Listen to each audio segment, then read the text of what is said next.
Vreau să spun că toate trei meciuri au fost destul de grele.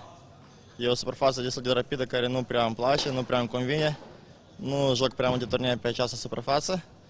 Însă sunt bucuros că am putut să mă adaptez. M-am antrenat o săptămână aici cu toată echipa și îmi pare bine că am putut să aduc 2 puncte. Acum scorul e 2-2 și sper că Max să aducă și al 3-lea punct în curând. Sperăm.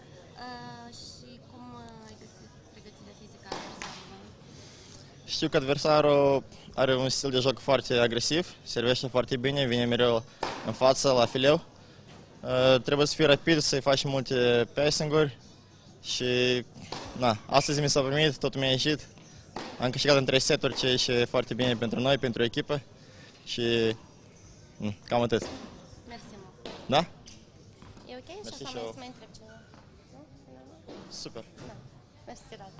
Ok.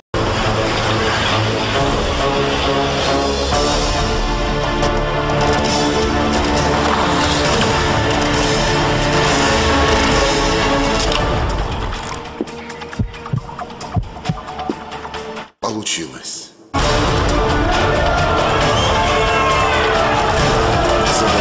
Лучшие из долин Грузии.